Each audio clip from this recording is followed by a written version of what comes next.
3 points, top of the table, 1 goal, 1 moment of absolute brilliance, and 22 years of hurt, still driving every single one of us forward. Welcome to James Arsenal Analysis. I'm James, and today we are back where we belong. Before we get into everything, and there is a lot to get into today, if you are new here, hit that subscribe button right now. Turn on your notifications. Drop a comment below telling me where in the world you are watching from, because this fan base is genuinely global and I love seeing it. Like the video if you are a gooner who felt every single one of those 93 minutes today, and stay until the very end because we are going full tactical breakdown, injury updates, title race analysis, and I have some thoughts on what today tells us about this squad that might surprise you. Right, let us talk about Arsenal versus Newcastle United. Premier League match day 34. The Emirates Stadium, April 25th, 2026. 9 minutes. 9 minutes into a match that Arsenal absolutely had to win. Eberechi Eze received the ball at the edge of the Newcastle penalty area from the third of three beautifully constructed short corners. No hesitation, no set-up touch, one swing of that magnificent left foot, and the ball flew into the top corner of Nick Pope's goal before the goalkeeper could even commit to a direction.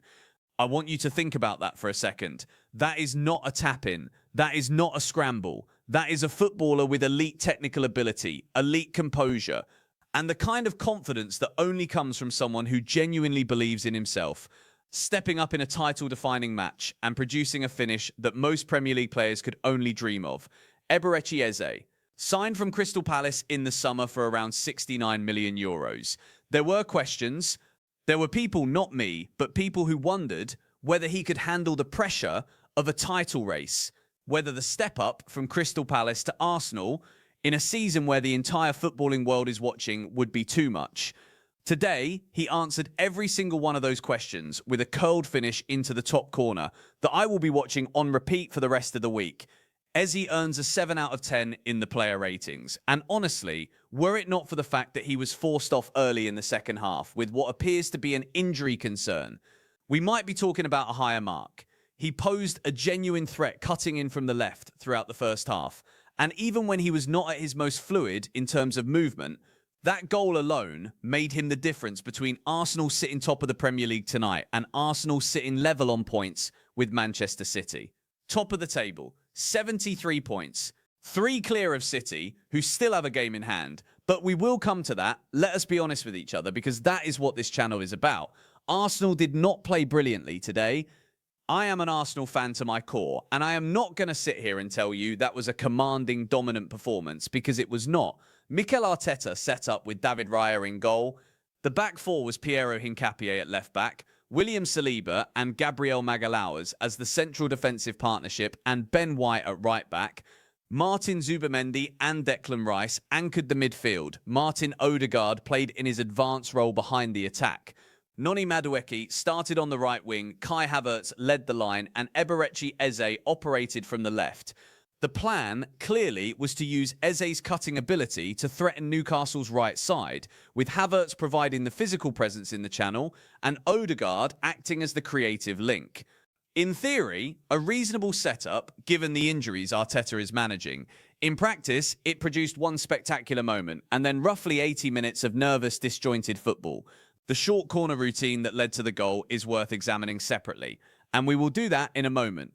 But the broader tactical story of this game is that Newcastle, a side sitting around 12th in the table with absolutely nothing meaningful left to play for in the league, outpossessed Arsenal for large stretches of both halves. Sandro Tonali and Bruno Guimaraes, fit again after his hamstring layoff, dominated the centre of the pitch at times in a way that should not be happening if Arteta's side are going to win the title.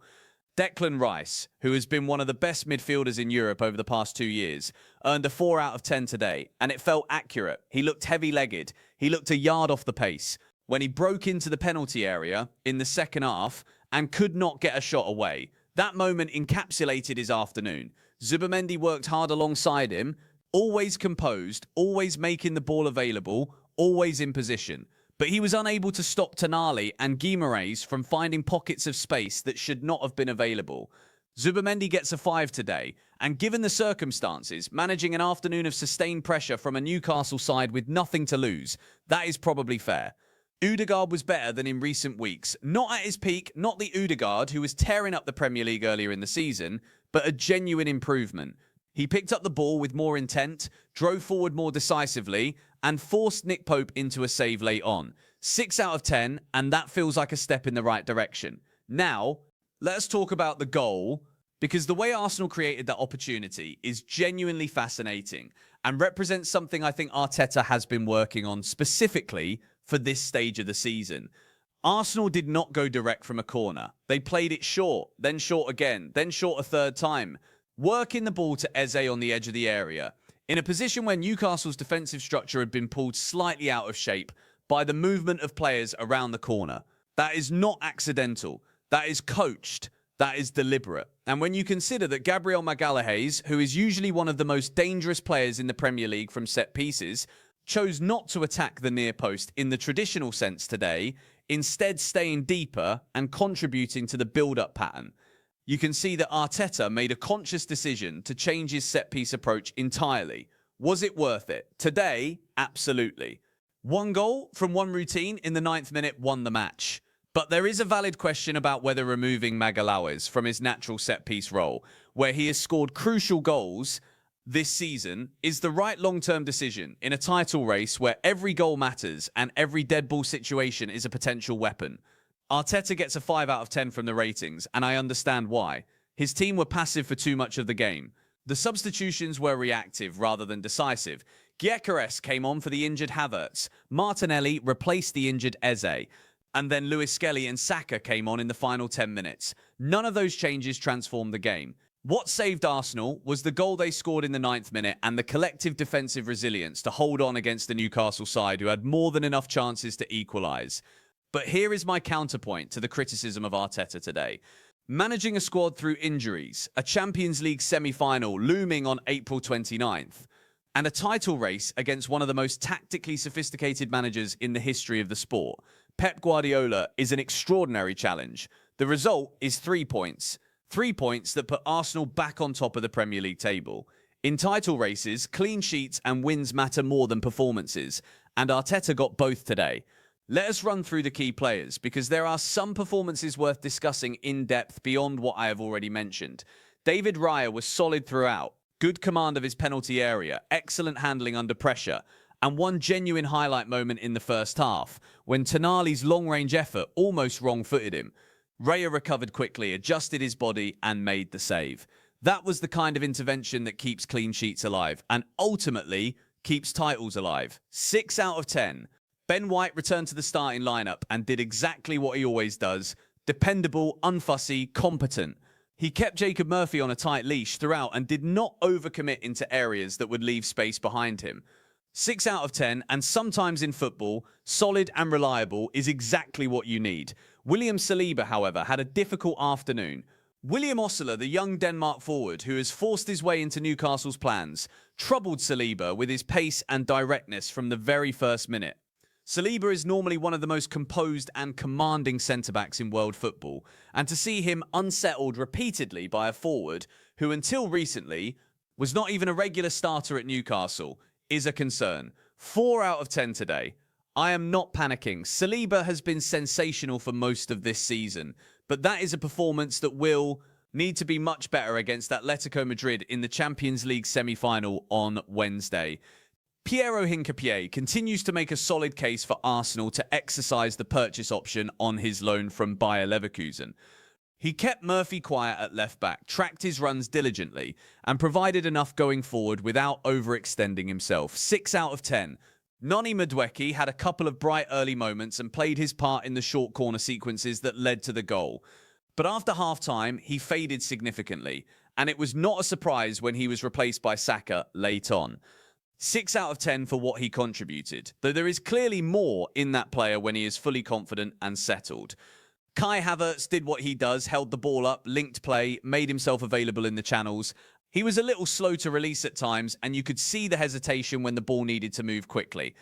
But he claimed the assist for the Eze goal and was making a genuine contribution before being forced off with an injury in the first half. The nature of that injury has not been confirmed, That is a concern heading into the most important week of the season. 5 out of 10 for what he produced before the injury. Victor Gyökeres came on to replace Havertz, and his afternoon was mixed. There was one extraordinary moment when he almost got Nick Pope sent off, a genuine chance to finish the game, but then wasted a big counter-attacking opportunity that could have made the last 10 minutes considerably less tense. 5 out of 10. Gabriel Martinelli added real dynamism when he replaced Eze. He drove at defenders, created uncertainty in the Newcastle backline, and came agonizingly close to a second goal with an overhead kick that Pope somehow kept out. 6 out of 10. Miles Lewis-Skelly came on for the final 10 minutes and looked composed without being tested significantly enough to rate fully. Bukayo Saka also returned from his ankle injury as a substitute in those final minutes. And just the sight of him back on the pitch lifted the crowd and the players around him. The full return of Saka cannot come quickly enough. 3 points clear, top of the table. But Manchester City have a game in hand. This is the reality of Arsenal's situation tonight, and I want to walk through it calmly, because there is a version of what happens next that ends with us lifting the Premier League trophy for the first time in 22 years. And there is a version where City use that game in hand and their remaining fixtures to pip us on the final day. Arsenal have won 22 Premier League matches this season. They have drawn 7 and lost 5. 73 points from 34 games. That is a genuinely elite title-winning pace in most seasons. The problem is that Pep Guardiola's side have matched it almost point for point, and when City came to the Etihad and beat Arsenal 2-1 a week ago, they sent a message: we are not going away. And when it matters most, we can still beat you directly. What Arsenal need now, more than tactics, more than formations, more than set-piece routines, is belief. The belief that this group of players, led by Mikel Arteta, can hold their nerve through the most pressurised final weeks of a title race that any Arsenal squad has faced in the modern era. The Invincibles of 2003-04 never had a title race this tight in the final stretch. The 2015-16 side collapsed. The 2022-23 side collapsed. This group has a chance to be different. The remaining fixtures after today give Arsenal a genuine opportunity. Atletico Madrid in the Champions League semi-final first leg, away on April 29th. That is a huge distraction and a huge opportunity, simultaneously. Then Fulham at home on May 2nd. Then the second leg of the Champions League tie at the Emirates on May 5th. Then West Ham away on May 10th. For the title to come to the Emirates, Arsenal need to win their remaining Premier League games and hope that City drop points. Simple mathematics, brutal execution required. I want to spend a moment on this because I think it is genuinely underappreciated when people analyse Arsenal's season. This squad has played through an injury situation that would have broken lesser groups. Jurrien Timber has been out for weeks with an ankle problem, targeting a return for the Atletico Madrid tie. Mikel Merino, signed from Real Sociedad as one of the most technically gifted midfielders in European football, has been absent since January following surgery on a foot fracture. He has missed 19 matches, 19, and yet Arsenal are top of the Premier League table. Ricardo Calafiori came back into the squad today after his own injury setback. Bukayo Saka returned as a substitute after missing 7 games with an ankle problem suffered in the Carabao Cup final. Martin Odegaard shook off a muscle injury to start and contribute meaningfully. These are not minor inconveniences. These are key players returning from genuine injury. And the fact that Arsenal are still in this race, still competing in the Champions League semi-final, are still top of the Premier League, is a testament to the depth of this squad and the work Arteta has done in building it. Now, today brought 2 new concerns. Kai Havertz went off injured in the first half, and Eberechi Eze was substituted early in the second half. We do not yet have confirmed information on the nature of either injury. What we do know is that this is not the moment for either of those players to miss significant time. The next 7 days will determine the shape of Arsenal's entire season. Arteta will need to manage his squad with extreme care between now and Wednesday's Champions League tie at the Metropolitano. I want to be honest about Newcastle today because the post-match narrative could easily dismiss them as a struggling side who came to the Emirates and contributed nothing. That is not accurate. Eddie Howe's team came to London missing Anthony Gordon through injury, missing Tino Livramento through a groin problem, with Fabian Schär still sidelined and Emil Kraft's season over. They were without their captain Bruno Guimaraes for long stretches of the campaign. He returned today from his hamstring issue, and their record club signing Nick Woltemade, who cost around 85 million euros from VfB Stuttgart in the summer, has struggled to establish himself as a regular starter. And yet Newcastle controlled possession for significant periods of both halves. Bruno Guimaraes, fit again and hungry to prove his quality, did not look like a player returning from a long injury. He competed with Rice and Zubimendi and largely held his own. Sandro Tonali forced Raya into that excellent first-half save. Yoane Wissa, signed in the summer to replace Alexander Isak, should have equalised in the final 10 minutes, volleying over from close range with the goal at his mercy. This is a Newcastle side that, on another day with different finishing, could have left North London with a point or more. The fact that they did not is partly down to Arsenal's resilience, partly down to Raya's quality, and partly down to the fact that when Yoane Wissa had that chance, everything that has made this an inconsistent Newcastle season caught up with them in one defining moment. Eddie Howe is under pressure. 4 consecutive defeats across all competitions. Knocked out of the Champions League, the FA Cup, and the Carabao Cup. 12th in the Premier League table, fighting to secure European football for next season. There will be difficult conversations at St. James Park over the summer about the direction of the club, about the squad rebuild, and about whether the massive investment in Nick Waltermaid will eventually yield returns. For today, though, credit where it is due. Newcastle played with spirit and commitment. They just could not convert it into the equaliser their second-half performance arguably deserved. I started today's broadcast by saying 3 words, 3 points, top. And I want to return to that framing as we close out. This Arsenal squad has been tested more thoroughly this season than any Arsenal side I can remember watching. 2 consecutive final defeats before this season even started. A Carabao Cup final defeat to Manchester City on March 22nd.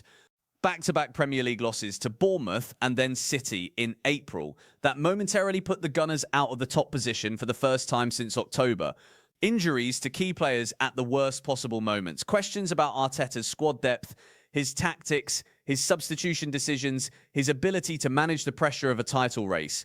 And yet here we are, April 25th, 2026, top of the Premier League, in the Champions League semi-final, still fighting on every front that matters. 22 years, that is how long Arsenal have waited for a top-flight title. Since the Invincibles, since Thierry Henry, since Robert Pires and Patrick Vieira, and the era when Arsenal were the most exciting team in England. 22 years of near misses, collapses, rebuilds, and heartbreaks. Victor Gyökeres now wears the number 14 shirt, the shirt that Henry made famous. There is something deeply symbolic about that. This squad has the firepower. It has the defensive solidity when Saliba is at his best.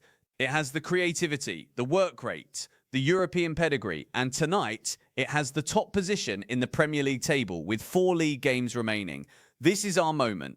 I genuinely believe that, not as blind optimism, not as fan delusion, but as someone who has analysed this squad game by game all season and can see that the quality is there, the belief is there, and the manager, for all the criticism levelled at him today, has built something at Arsenal that has the potential to be historic. Before I let you go, let us map out what is coming. Wednesday, April 29th, Atletico Madrid versus Arsenal. Champions League semi-final, first leg, the Metropolitano Stadium in Madrid. Diego Simeone's side. Diego Simeone, who has made a career out of suffocating attacking teams, denying them space, winning ugly, winning on set pieces and transitions, and relentless defensive organisation. Arsenal beat Atletico 4-0 in the league phase of this competition. But a knockout tie at the Metropolitano is an entirely different proposition. Arteta will need Saliba at his absolute best. He will need whoever is available in the fullback positions to be disciplined and defensively sound. He will need Ødegaard and Zubimendi to control the midfield against a team that will press aggressively and disrupt Arsenal's build-up play. And he will need a forward, Gyökeres, Martinelli, whoever starts to take the 1 or 2 chances that will be available. Then Saturday, May 2nd, Fulham at the Emirates. A vital 3 points in the Premier League that could go a long way toward deciding the title. Then May 5th, Atletico at the Emirates for the second leg. Then May 10th, West Ham away. 7 days that could define not just the 2025 to 26 season, but Mikel Arteta's entire legacy at this football club. The potential of winning the Premier League and reaching a Champions League final, or winning both, would be one of the most extraordinary achievements in Arsenal's modern history. That is the prize. That is what today's 3 points keep alive. That is why Eberechi Eze's curled finish in the 9th minute, as beautiful as it was, matters so much beyond the aesthetics. 3 points, top of the table, 22 years in the making, and potentially 4 league games from ending. This is Arsenal Football Club in April 2026. Imperfect, injury hit, nervy, brilliant in single moments, and frustrating in long stretches, but fighting, always fighting, and right now, fighting from the top of the Premier League table.